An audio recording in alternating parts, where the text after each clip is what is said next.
Thank you, everyone, for joining me today for another episode of The Future of Work. My guest is Deanna Mulligan. She is the former board chair and CEO of Guardian Life Insurance and author of a new book called Higher Purpose. Deanna, thank you for joining me. And here it is. Thank you. It's great to be here, Jacob. Thanks for having me. Wait, can I see the hardcover again? I haven't seen the actual hardcover. It looks great. There we go. Higher Purpose. Right. How smart I love the companies can design. close the skills gap. Yes. I love it. Well, again, thank you very, very much for joining me. And of course, we're going to be talking about your book and the skills gap, all sorts of fun stuff today. Before we jump into any of that, I'd love to learn a little bit more about you. So how did you actually get into the position that you are now? So maybe you can take us way, way back and kind of what that career path was like for you. Okay. Well, I talk a little bit about this in my book, so I don't want to be too repetitive, but I graduated from Stanford Business School in 1989 and moved to New York City and worked in the insurance industry for a few years, then went to McKinsey, the big consulting firm, and worked in financial services, healthcare, and insurance. Along the way, I started my own consulting firm, among a few other things, and Guardian was one of my clients. And I fell in love with the culture of Guardian, which is described in the book. Went to work there and ultimately became the CEO in 2011, president in end of 2010. So I just retired December 31st. So between president, CEO, and board chair, those were my three titles over the last 10 years. And for those who are not familiar with the company, maybe you can give a little bit of background information about Guardian Life as well. Sure. Guardian is a 160-year-old insurance company. We're a mutual company, which means we're owned by our policyholders. And Guardian is roughly about 250 on the Fortune 500. It's a Fortune 250 company. People may not have heard of it because we try to return most of our profits to policyholders and don't spend a lot of money on advertising. Very cool. And then how many employees do you guys have? Well, we have about 9,500 employees and then and salespeople as well on top of that number. So it's a fairly large company. Yeah, no, definitely. So kind of a fun random question for you. Do you remember the first job you ever had? The first job I ever had was probably outside my family because my parents used to pay us to do chores, but outside my family was babysitting. I'm sure in about fifth grade, taking care of the neighbors' children. And what about your first corporate job working for an organization? My first corporate job was working for Woodman Accident and Life when I graduated from college. But my first real paying job was working for the student newspaper. We had a very large and professional student newspaper at the University of Nebraska when I was an undergrad, and I sold advertising, which was actually a really good job for a college student because we made good money and it was very like a quote unquote real job. We sold ads to businesses and the newspaper came out 5 days a week and we were accountable to our clients. And it was a terrific job. So I would call that my first real job. So when you look back at some of those very early jobs that you had and you look at the world of work today, what are some of the big things that stand out for you as far as how the world of work has changed? Well, obviously, technology is a big one, right? Everybody uses technology today in their job to a much greater extent than they did back then. And I think workplaces are much less hierarchical than they were then. Corporate workplaces, for sure. People need to be more self-directed than they were back then. They can't sit around and wait for their boss to tell them what to do because everything's changing so rapidly.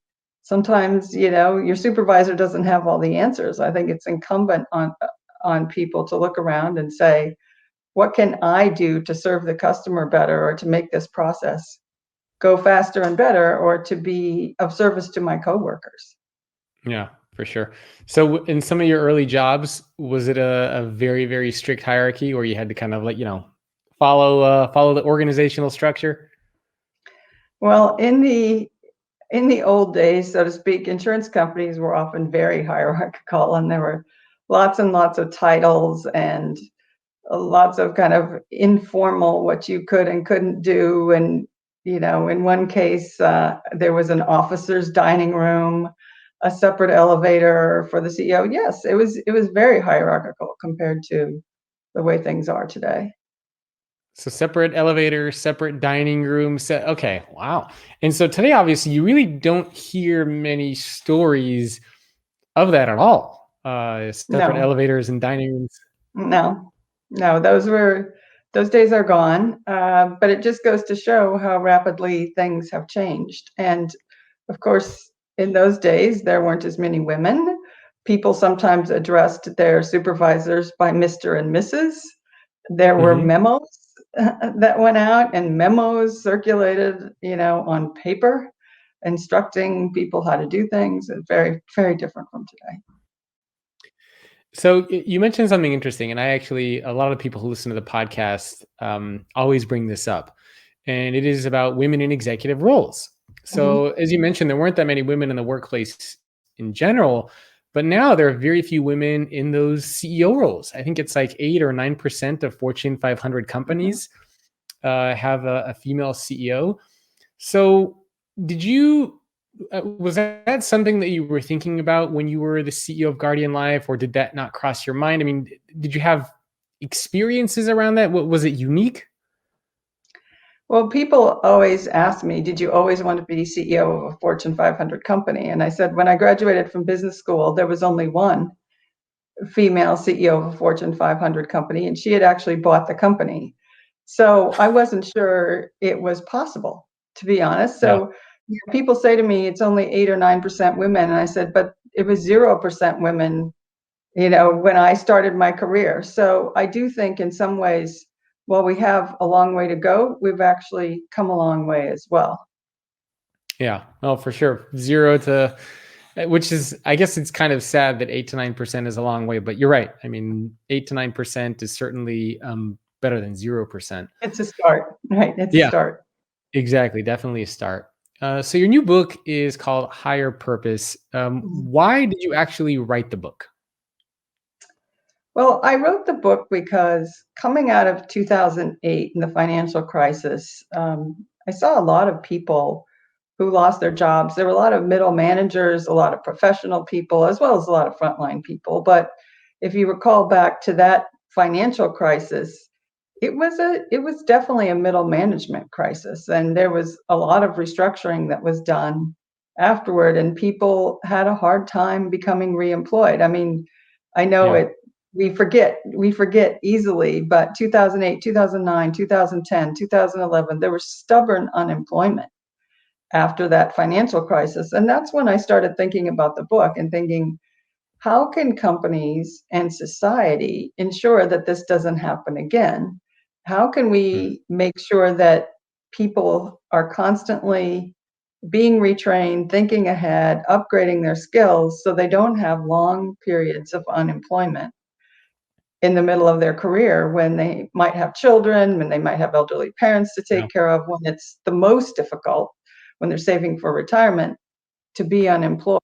And I certainly, as I became CEO of Guardian, didn't want to be the CEO that, for whatever reason, had to lay off a lot of people. Now, Guardian in its history has never had big layoffs, but I didn't want to be that CEO, right? To lay off a lot of people and have them have a very hard time being reemployed. So from the very beginning, I thought about what can we do from an education perspective to make sure that people are constantly upgrading their skills and their Mm. talents. And now it's a very hot topic right now, and it's in the news, and we have a lot Yep. of podcasts like yours and books Yep. like yours and smart people like you talking about this topic. But back then, we didn't.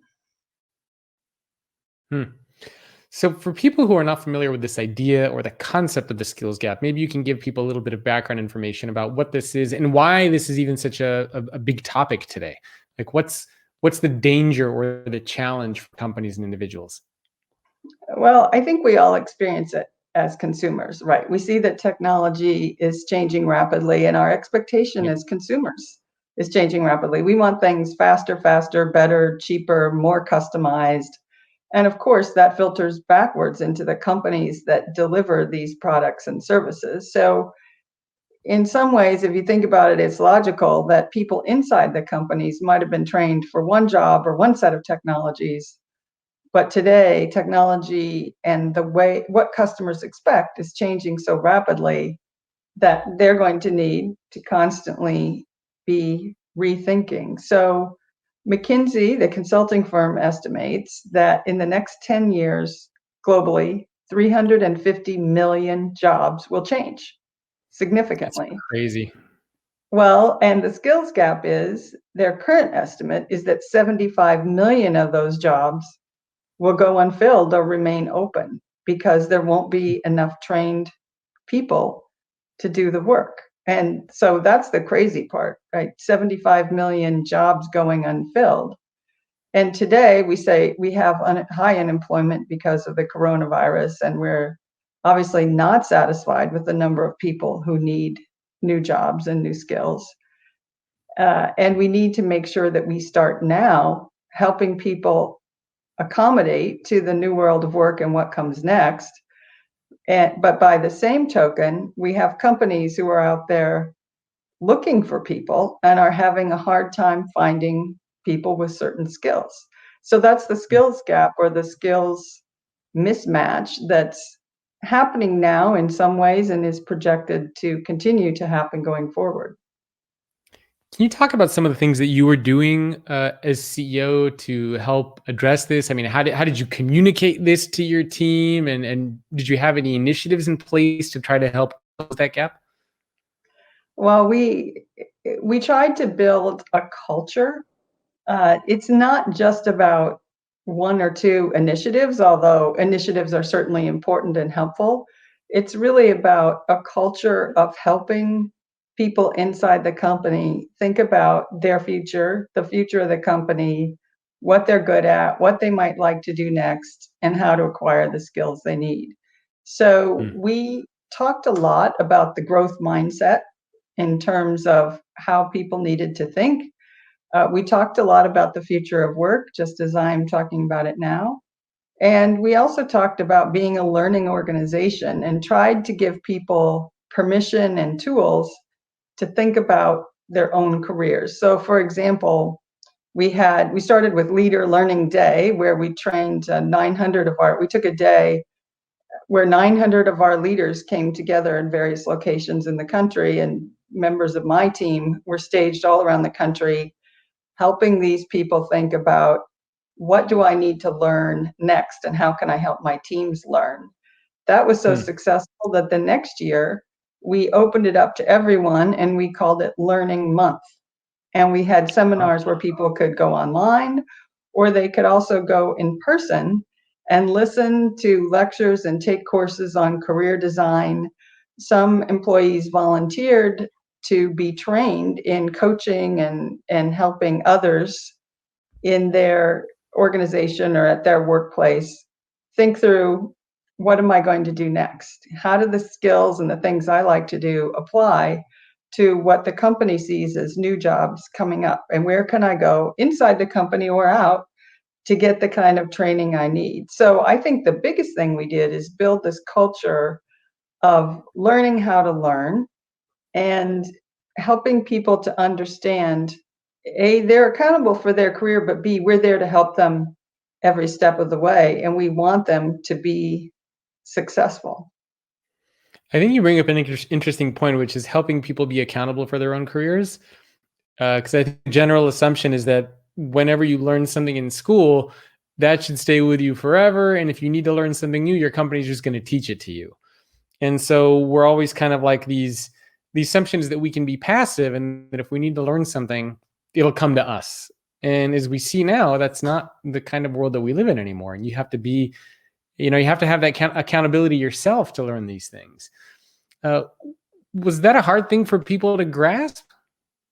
Well, I think it's always a team effort. Obviously, from my perspective, companies that can afford it should help their employees to learn new skills and should do everything they can to be of assistance, but the company can't know what you love or what you're Yeah. passionate about or what makes you tick. And it really has to be a combination of the skills that the company is looking for and what you like to do and are passionate about, because learning takes energy, right? It's Yeah. hard to learn without passion. And I don't think that anybody can force you to learn, right? You have to have initiative and want to learn. And in terms of what you said, I always tell students when they ask me for advice about their career, when you walk across the stage and collect the diploma, that's the beginning of your education, not the end. And it's been Hmm. estimated that these days most skills that are learned last 5 to 10 years at most. Yeah. So when I went to college, Fortran was a programming language. Most people now have never even heard of it. There have been probably 3 or 4 or 5 generations since, especially in tech industries and careers. That's just ridiculous, right? Yeah. Every few years there are new technologies that need to be learned. Think about Hmm. what happened in the recent environment where many companies shut down, many people worked from home. Yep. Everybody learned Zoom. Not everybody knew Zoom a year or 2 years ago, or Teams or whatever, WebEx. Think of all the new technology literally, tens of millions of people have learned in the last year. And then just apply that to, the world at work at large. We can learn. We need to have this growth mindset that says, I can learn new things. Because when forced to, we do. How many people do you know who say, "Oh, I can't do that. I can't do Zoom." Everyone learned it because they needed to in order not only to do their job, but to see their distant families and talk to their doctors and all other kinds of things. And so I think this mindset that we can learn is definitely going to continue and most likely accelerate. So, for being this kind of a perpetual learner as an individual, I mean, where do you start? Is it just a matter of knowing what's going on in your industry? Knowing what training programs are out there, even using some of your own time and resources to join in some of these training programs. Like, how does being this kind of a perpetual learner manifest? What does that actually look like? Well, when people ask me for advice, whether it's individuals or companies, I always say three things. First of all, start small. Look at a problem that you have today in your workplace or even at home. What is a problem that, if I had different skills or abilities, or I might be able to solve? Or maybe there's a technology out there I don't know about, or even I know about, but I don't know how to use, or I'm not using today. How can I Mm. apply that to solve this problem? So start small with one problem in your workplace. Everybody has a list, right, of things that go wrong at work. Take one, reach out to your coworkers and say, "Hey, this is not working correctly. What can we do to fix it?"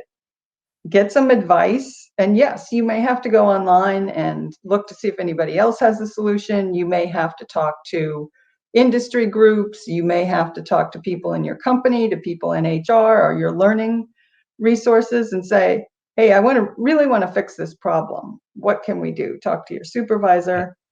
And then don't be afraid to fail. It Mm. is highly likely you're not going to fix it completely the first time, and just Yeah. keep trying. The first time you tried to walk, you fell down. You don't even remember it. But if we all, quit at the first, second, or third failure, we'd all still be crawling. I mean, it's that Yep. simple. So start small. Don't be afraid to fail, and then develop a learning culture. So once you learn one thing and fix one problem, it gets easier. You say, "Oh, well, I fixed that. Now let's go on to the next one." And it's the same thing with learning new skills. Look around in your workplace and say, what needs to be better? What really needs to be fixed? And maybe I can't do it on my own, but maybe I could put together a group, or maybe I could ask the person I report to, how can I be a part of this solution? And yes, Yeah. you may have to spend some time after work or outside of work, but if you're passionate about it, it's not work. Lucky people do what they love to do, and work and passion become the same, which doesn't mean that we should never rest. Obviously, we all need relaxation and regeneration. But starting small with one thing that's not working today is a great place to go. Yeah, I think that's great advice. What about for leaders, though? So leaders who are running these teams who are trying to create this kind of a learning culture. I've heard stories, for example, from leaders who say, I want my teams to learn new things, but they're just not. Like, how do we create that culture where people feel comfortable asking questions, learning new things, challenging convention? Any advice for those folks out there? Well, I think leaders need to take a lot of responsibility. And quite frankly, I have never heard someone say, I want my team to learn new things, but they just won't. I mean, I question that. I think what we need to do is, first of all, we need to celebrate success. When Hmm. somebody changes the way they do even the smallest thing and learn something new, let's elevate that. Let's make sure everybody knows about it. Let's get excited. Let's have cake today or donuts tomorrow, or put up a sign that says thank you. A simple thank you can go a long way, and recognition can go a long way.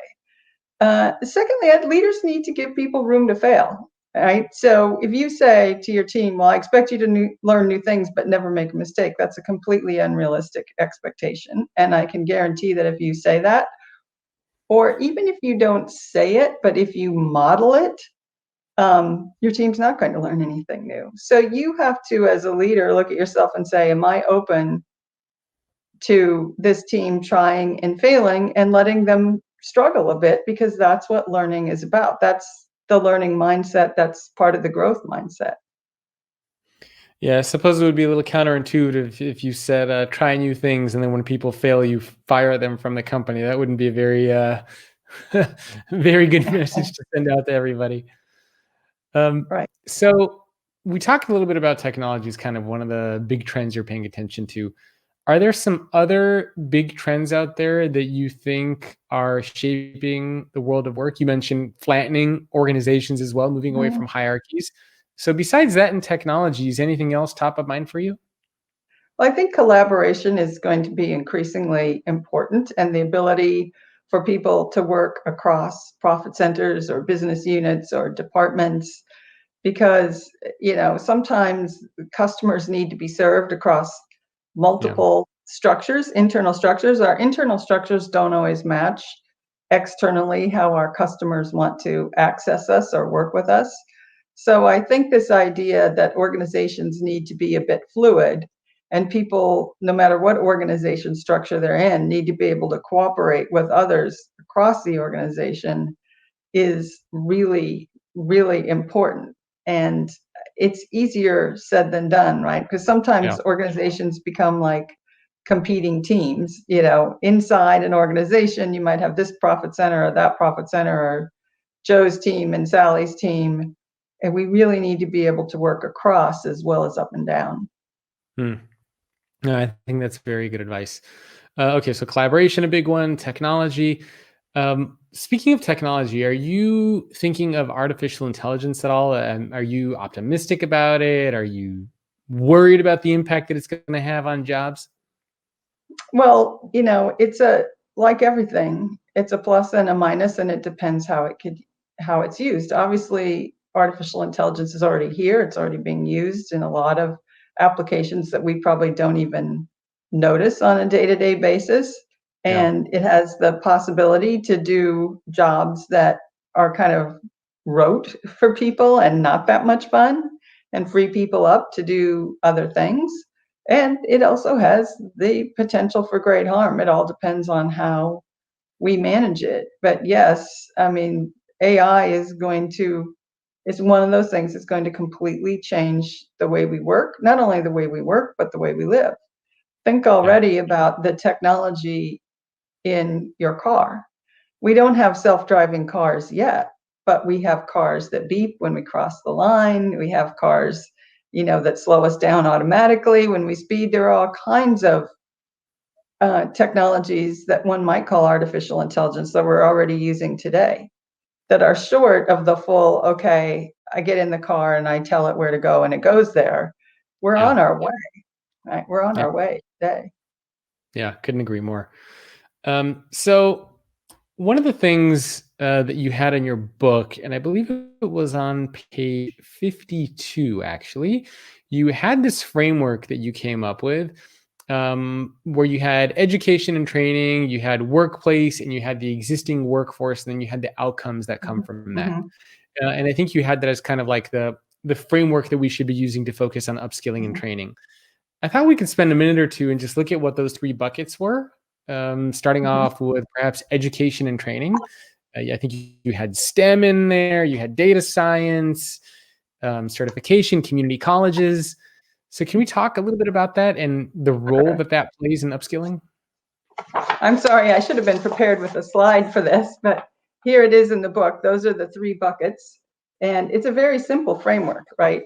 The top bucket says education and training, the middle bucket says workplace, and the bottom says existing workforce. And what the framework is really meant to show is to say, nobody can do this alone. The existing workforce, we were just talking about, people need to take responsibility for their careers, their career growth, their career development, but they're going to need help from obviously from their workplace, from their managers, from their leaders. And we're going to need help. Companies are going to need help from our educational institutions and from everything from universities to organizations like yours that are providing you know courses online for people, and there's everything in between. So this isn't just the employee or just the organization or company or just the educational system. Everybody has to work together for that aligned outcome of job readiness for people just coming out of college, job Yep. placement, the ability for people to get their first job, career mobility, the fact that I may start today in one part of the company, move to another one. There's movement up and down, movement across, movement to other companies. There's entrepreneurship, starting your own company. And we need that kind of flexibility and mobility if, as a country, we want to continue to compete, and we want to be able to make sure that our citizens, can be gainfully employed and have good health care and retire and raise their children and do everything people want to do. That all comes back to sound employment.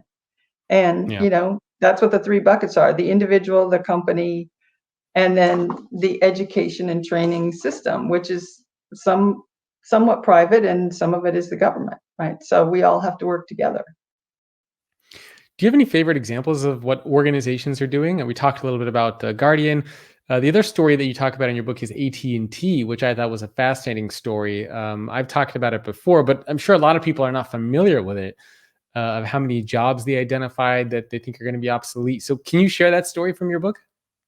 Well, I mean, I'll share it at a high level. I believe it was 2010 or 11, early in my career as CEO. I went to a meeting where Randall Stevenson, who was then the CEO of AT&T, was present, and he talked about the fact that most of the jobs that existed in 2010 inside AT&T, technology was going to change dramatically, if not make obsolete, and that AT&T was going to start at that point offering everybody who worked there the opportunity to earn a college degree and do it with company paid resources, do it online.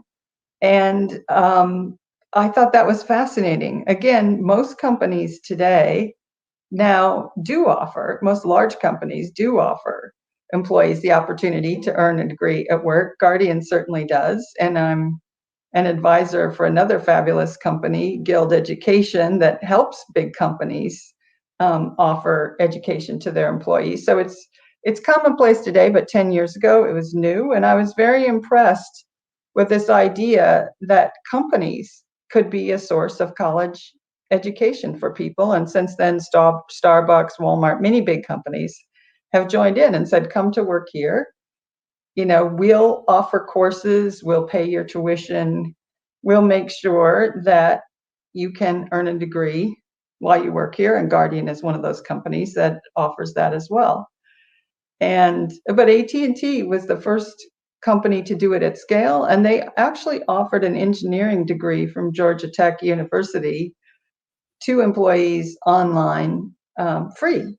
And Georgia Hmm. Tech it's a great it's a great engineering school. It's one of the top in the country. And so that made a huge impression on me. And there's more about that in the book, but there's an example of a company that's working with an educational institution to offer employees the chance to do something great, earn an engineering degree, even if they didn't have a degree or didn't even ever think they'd be able to go to college. But the employee needs to cooperate and put in, the time, obviously, and the elbow grease to get that done. Well, it's even amazing nowadays. You could learn pretty much anything you need or want on something like YouTube, Khan Yeah. Academy, Coursera. Yeah. I mean, the amount of information that's out there is just completely fascinating. Somebody who's watching live actually asked a question, and his question was about entrepreneurship inside of an organization. And he wanted to know how you cultivate that entrepreneurial mindset inside of an organization, and if you have any examples or stories that come to mind about that. That is actually a great question. And I do tell the story in my book of Guardian, how we instituted the innovation challenges. Our CIO at the time, Dean Del Vecchio, and his team came up with the idea, I think from watching Shark Tank, that employees should be able to submit, any employee in the company should be able to submit an idea. And ultimately, they developed an online framework where you could go online, enter your idea, and people could go online and vote for their favorite ideas. The whole company was involved. And then after a period of time, the leading ideas could appear in front of a Shark Tank. And the Shark Tank were senior managers and experts in the field of the idea. And if your idea won, you would be funded, meaning you would be given time and access to tools and skills and whatever you needed to make your idea come live. So there's an example of entrepreneurship inside the company. By the way, it was wildly successful in terms of employees loving the idea, participating, having hundreds and hundreds of new ideas, and having dozens of them funded and really going into place. And ultimately, we made the Shark Tank part of our leadership training. And many of our top leaders in the company went through this, and we developed it and changed it kind of from individuals to teams. So teams could submit ideas and teams go in front of the Shark Tank and teams would have their ideas funded. It's still going. So there's an example of entrepreneurship inside a big company. Yeah, no, I love that. Did any of those ever turn into products or services that you guys ended up using inside the company or with customers? Sure, there were several of them that made it to end use with customers, and also tools that made things easier inside the company, like tools like risk management, portfolio management in our investment department. A lot of new processes and procedures came, and sometimes the idea wasn't implemented exactly as it came through the innovation challenge or the Shark Tank, but it spurred yet another idea that came to implementation offline. I love that pitching inside of an organization to create that entrepreneurial mindset. So one of the things that I wanted to ask you about when we were talking about technology and this idea of how do you balance the technology aspect of work with the humanity aspect of work? Because obviously you need both. And if you go technology crazy and you forget about the people there, then you can probably run into some problems. So how do you balance the human aspect of work with the technology aspect of work to make sure you have that right balance of both? Well, if you think about many of the things I just talked about, they were being implemented by teams of people. And I think a team is an essential unit inside a company to help people really feel a part of something bigger. And, Guardian is a very purpose driven company. And that's kind of a buzzword today. But I think in its 160-year history, it's always been purpose driven because it's owned by its policyholders. So our number one purpose was always to serve the policyholder. And our values: we do the right thing, people count, we hold ourselves to very high standards. Simple values, but we tried to use those values when we were faced with making a decision. Those kinds of things ensure that the people aren't forgotten about. And it is the people who are implementing the technology after Hmm. all. So I don't really buy into this, it's people versus technology.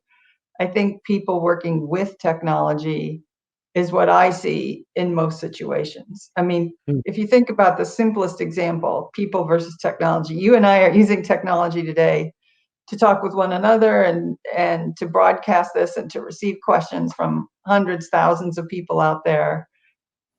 We're working together and it's bringing more people Yeah. together. The technology is bringing more people together to talk about this topic than would have been possible just a few years ago. Yeah. No, no, no. Couldn't agree more. And I love it's not people versus technology. It's people with technology versus Mhm. a particular problem, which I think is That's right. the right approach to have for sure. Mhm. So you talked a little bit about purpose, and sometimes it seems like purpose and profits can be at odds with each other. At least the perception of some leaders is that, oh, we're maximizing profits or maximizing shareholder value. We don't have time to think about purpose and meaning. Like that's some crazy stuff. How do you balance the purpose with the profit? Are those two mutually exclusive, or does one lead to the other? I would say once again, it's not an either or. It's an and. And maybe the only real governor there is time. In the long run, purpose and profits totally go together. Occasionally, in the short run, people make trade-offs between purpose and profits, but I think in the long run, you can't have one without the other. If you have only purpose and no profits, the company will cease to exist, obviously. But you're not going to be profitable and successful if you don't have engaged and motivated employees. Hmm. People want to work for a company that does good and meaningful things. People are looking for meaning. And, I've heard it said that good leaders really make meaning. That's the job of the leader, to really say to people, why are we here? Why are we doing this? How is the world going to be a better place if we all do what we're supposed to do each day?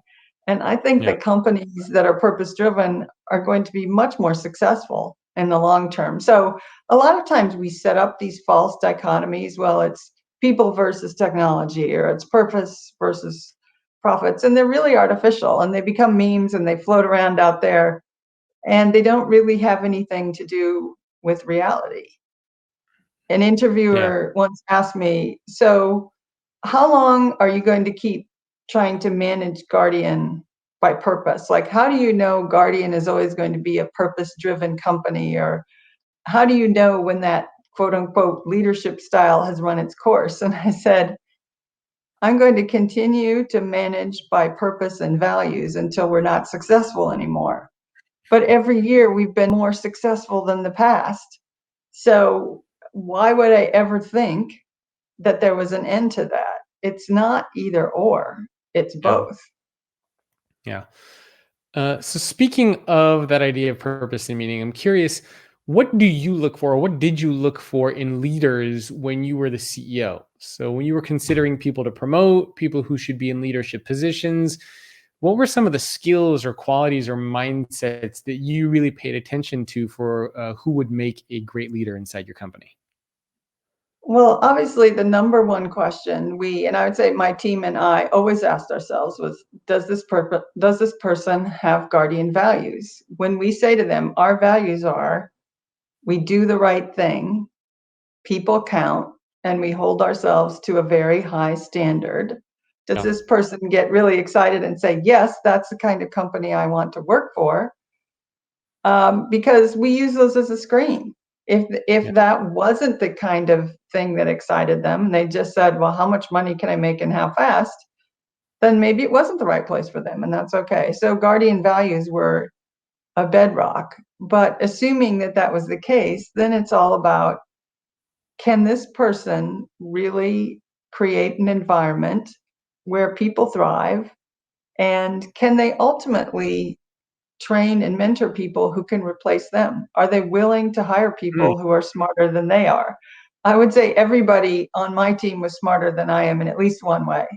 It's kind of a requirement because if the company is going to get better and better, and the company is going to grow and provide more opportunity for customers, for people in the community, for employees, every generation has to do better than the one behind. And the only way to do that is to hire people who are smarter, who have more potential, who are more dedicated than you are, and to not be afraid about that or worry about that, and to realize that your only chance for success is to make sure the people who work for you are great and to give them an even better opportunity than you had.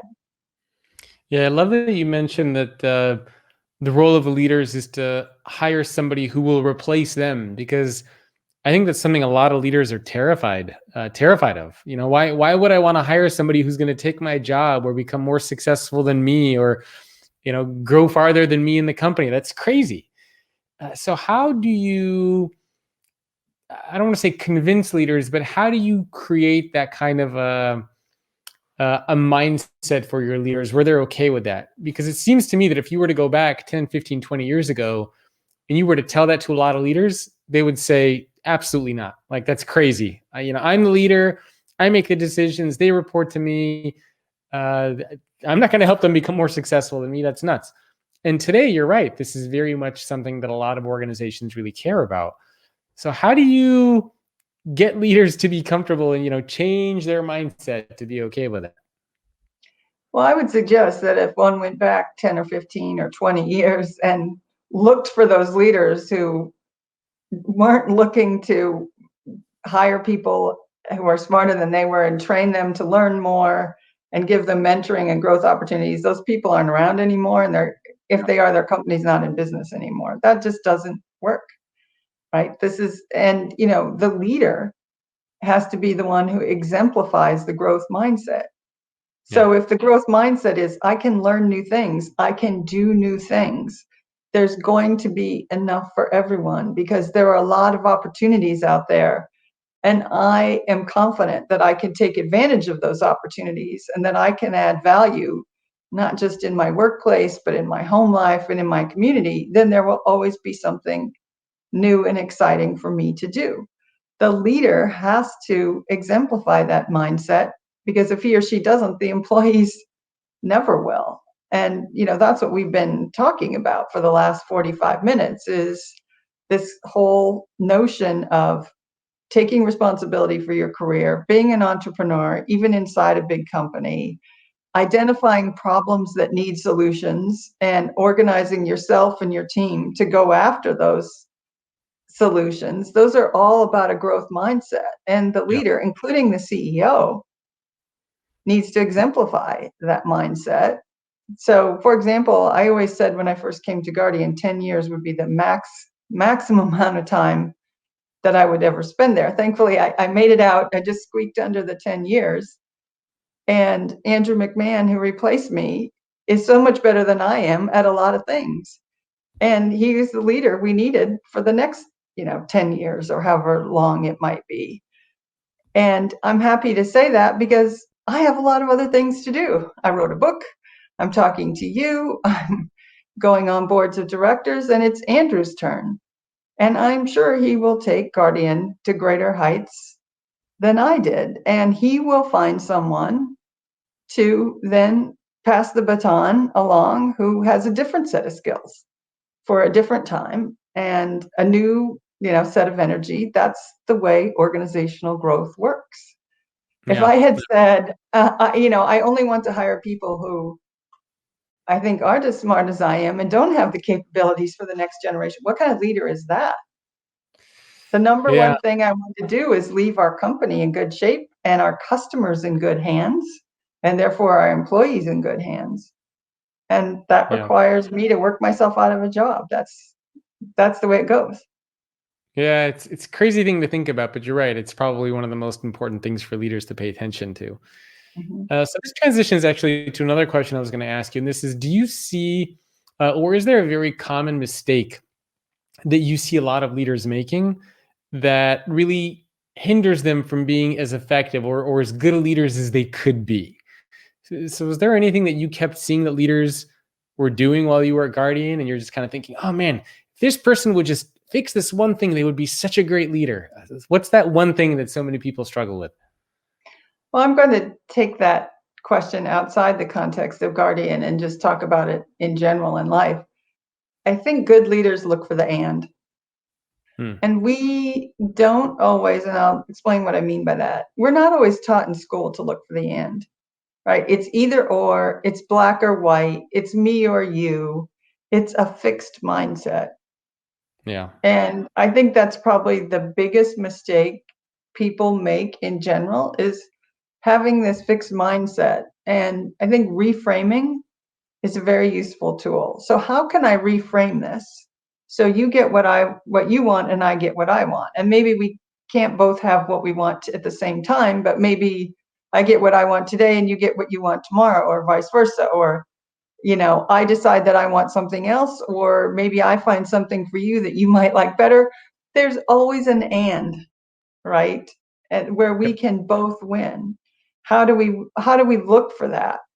And too often people are convinced that life is an either or, a black and white, a you or me, a better or worse. And I think reframing is a very, very useful skill that good leaders, and not just leaders, good employees also have.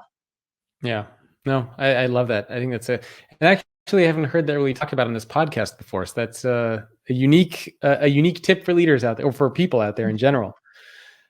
So I know we only have a couple of minutes left. I wanted to touch on the skills and mindsets component again, and see if there are any other skills and mindsets that you think are going to be crucial for leaders. You talked, for example, about things like having a growth mindset. Uh, any other specific mindsets or skills that you think we need to be focusing on now to be better, more effective leaders? Well, yes, and I don't think this applies just to leaders. I think it applies to individual contributors and people just starting their careers who want to be leaders someday, and parents and people in government and civic positions. Yep. Communication is really important. You can have all the best ideas in the world, and if you can't communicate and persuade others of your ideas, you're not going to go very far, either as an individual or as a leader. So, communication, collaboration, enlisting other people to help you get things done, helping collaboration, helping other people see solutions to your joint problem and your common problem, and helping you in solving the problem. Communication, collaboration, empathy, seeing the other person's point of view. Customer service today, customer experience is all about, and I know this is a big industry today, right? Customer Yep. experience. How can we provide a better service to our customers? It all starts by understanding what they're experiencing, right? And putting yourself in their shoes. How can I be a better leader to my team? Well, how does my team experience me? How can I be a better parent to my children? Well, what are they understanding? Not what am I saying to them, but what do they understand when I talk to them? So communication, collaboration, empathy. We've already talked about entrepreneurship. We've already talked Yeah. about a growth mindset. And I think this idea of reframing and looking for the and is another skill that's going to be really important. Yeah. Those are great. I'm also curious, just for you personally, was there a particular moment during your career that most shaped your approach to leadership? Any story, any encounter, any experience that comes to mind that really formed who you are as a leader? Well, this is discussed in my book, Higher Purpose, but I would say that Superstorm Sandy was a real turning point for me. I hadn't been CEO for very long, and we did have emergency plans and contingency plans, but I hadn't really gotten around to road testing those yet and thinking those through when Superstorm Sandy was forced upon us. We had a 5-foot wall of water wash through our headquarters in Lower Wow. Manhattan in New York City. We left on a Friday and we were not allowed back in the building for 9 months. And at that time, our technology wasn't as good as it is today. And we made it through. We served our customers. We managed our finances. We closed the books, but it was difficult. Yeah. And there was luck involved, and there was also just pure dedication from our employees. I have so many stories I could tell about people who rode their bikes for miles so they could plug their phone in at a coffee shop so they could recharge and help us close our books on time. And, people who did heroic things. One senior officer who drove his pickup truck to Maine to buy generators because there were no generators left anywhere near us. And we had employees who were without power and needed power. I mean, all kinds of heroic stories.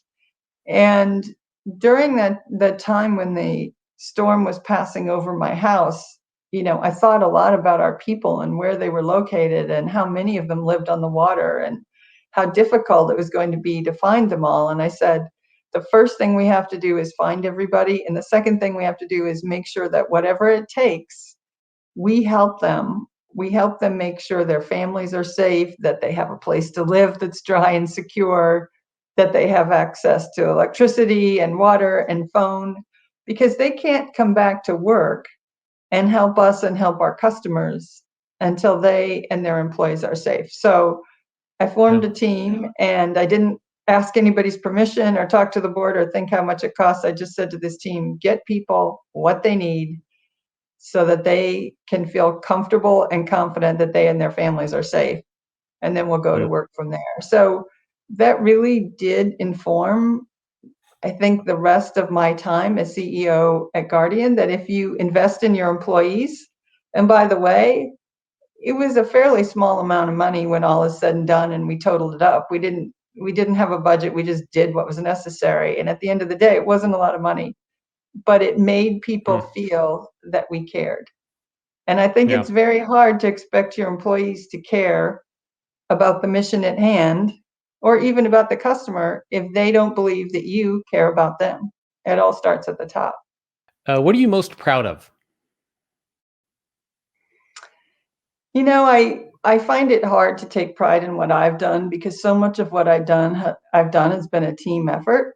So I guess I'm very proud of the people of Guardian and the company that we all built together and how hard they've worked and how much they've cared. I'd say that's what I'm most proud of.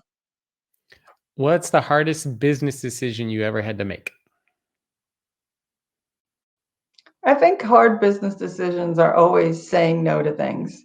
In order to make Mm. room for new things, you have to clear out things, it's the good is the enemy of the great. And sometimes you need to get rid of the good to let the great come through. Those are always really tough decisions. Yep. Favorite business or non-business book besides your own, of course. There are lots of those. I think I like the original Wisdom of Teams, Hmm. Success Principles, Extraordinary Popular Delusions, and the Madness of Crowds. I have a huge list. All right, and then last two questions for you. Who's the best mentor you ever had? Oh, well, they might be listening right now. And so I hate to name just one, but here's what I would say to people. Your boss can and should be your best mentor. Hmm. And if you're not feeling that, then you need to think of a way, take it upon yourself to change the relationship. And sometimes it's as simple as asking your boss questions and saying, hey, I'd really like to do better. What can I do better? If you go to your boss tomorrow and say, what is the one thing I'm doing that's getting in my own way? I guarantee he or she can give you an answer, but Yeah. they might not tell you that if they don't think you're ready to hear it. Hmm. So anybody can be a mentor if you are willing to have some humility. And it's really hard, right? Yeah. To say, "Ugh, can you tell me the things I'm doing that I just shouldn't do?" That's hard to hear.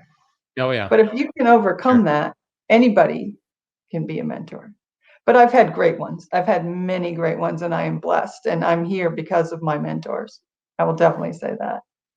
And very last question for you. If you would have ended up doing a different career, what do you think you would have ended up doing? Well, I wanted to be a doctor the whole time I was in high school. And so Oh. I'm very fascinated by biology and science and neuroscience in particular. Maybe I would have been a psychologist. I always think if I was starting today, I might have been a data analyst because I love statistics Hmm. and I love problem solving. I could imagine myself in a lot of different careers, actually. Maybe too many. I have a lot of interests. Well, it's always a good thing. Um, well, Deanna, thank you so much for taking time out of your day to chat with me today. Where can people go to grab your book, learn more about you, anything that you want to mention for people to check out? Please feel free to do so. Okay, so my book again is called Higher Purpose: How Smart Companies Can Close the Skills Gap. It's by Deanna Mulligan with Greg Shaw. I have to mention my co-writer, who is absolutely fabulous. It's by Columbia Business School Publishing. You can find the book at porchlight.com. If you want to know more, you can go to my website, deannamulligan.com. We are also, of course, at your local bookseller and on Amazon. And if you'd like to contact me or learn more about what I do, I'm on LinkedIn. Very cool. Well, Deanna, thank you so much again for taking time out of your day. I really appreciate it. Thank you, Jacob. It's been a pleasure to chat with you today. And thanks everyone for tuning in. My guest again, Deanna Mulligan. Please make sure to check out her book, Higher Purpose. I had a chance to read it. It's definitely worth your time. I promise you'll enjoy it. And I will see all of you next week.